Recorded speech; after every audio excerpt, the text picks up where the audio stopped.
আমরা গৃহিণীরা আমাদের সংসারটির প্রতি বেশ ভাবে দুর্বল।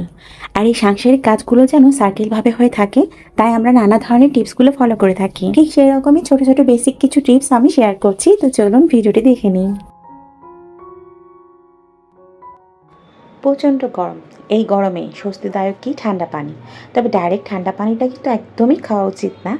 আমরা যখন এইভাবে বরফ পানি রাখবো, বোতল যখন রাখবো, আমরা চেষ্টা করবো বোতলের হাফ পরিমাণ ভরে তারপর রাখতে, কারণ পুরো বোতলটা ভরিয়ে রাখলে এয়ার প্রেশারের সৃষ্টি হয়। তখন দেখবেন প্রয়োজন অনুসারে আপনি পানি পাচ্ছেন না। তবে আপনি যদি অর্ধেক করে এভাবে রাখেন, তাহলে কিন্তু খুব সহজেই সেই ঠান্ডা বরফ পানিটা আপনি নর্মাল পানির আকৃতির ধারণ করার পর খেয়ে নিতে পারবেন। গরম কেন্দ্রিক আমাদের সাংসারিক কাজকর্ম যেহেতু হয়ে গেছে, এত গরমে ডিম তো তাড়াতাড়ি এনে আমরা ধুয়ে ফ্রিজে রাখছি। তবে কোনটা নষ্ট ডিম এটা কিন্তু অনেক সময় আমরা বুঝতে পারি না। তবে ডিমগুলোকে এভাবে আমরা পানিতে ডুবিয়ে দিব, যেটা ভেসে উঠবে। আপনি হয়তো বা বুঝতে পারবেন যে গরমের কারণে হয়তো বা এটা নষ্ট হয়েছে, সেক্ষেত্রে সেটাকে আপনি বাতিল করতে পারেন। এই ছোট টিপসটা আসলে সবার জানা রয়েছে, তারপরও রিমাইন্ডারের উদ্দেশ্যে শেয়ার করা। প্রতিনিয়ত বাজারে দ্রব্যমূল্যের ঊর্ধ্বগতি, সাধারণ খেটে খাওয়া মানুষ আর মধ্যবিত্ত মানুষগুলো যার ফলাফল সবসময় ভোগ করে থাকে। আর এরকম পরিস্থিতিতে অপচয় কিন্তু মরার ওপর খাড়া ঘা হয়ে দাঁড়ায়।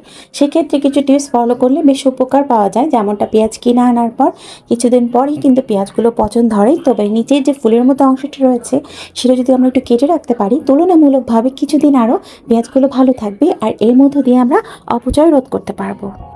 চিনি কৌটাতে রাখার পর যেখানেই রাখি না কেন, পিঁপড়া কিন্তু সে অবধি এসে পৌঁছেই যায়। তো সেই ক্ষেত্রে চিনির মাঝে লবঙ্গ রাখলেও তো যেমনটা পিঁপড়া মুক্ত করা যায়, আমরা কিন্তু দারুচিনি রেখেই সে একই কাজই করতে পারি। তো আশা রাখছি আজকের সব ছোট ছোট টিপস এবং বেসিক টিপসগুলো আপনাদের ভালো লেগেছে। যদিও টিপসগুলো জানা অজানা হয়ে থাকতে পারে, তবে যদিও বা রিমাইন্ডার উদ্দেশ্যে শেয়ার করা, তো কারো যদি কাজে আসে অবশ্যই অনুরোধ থাকবে একটা কমেন্টসের মাধ্যমে রিভিউ দিয়ে যাবেন। আর যদি আরও একটু বেশি ভালো লাগে, চ্যানেলটিকে সাবস্ক্রাইব করে যাওয়ার অনুরোধ রইল। সেই আবেদনের মধ্য দিয়ে আজকের মতো ভিডিওটি এখানেই শেষ করছি। সব ভালো থাকবেন। আল্লাহ হাফেজ। আসসালামু আলাইকুম।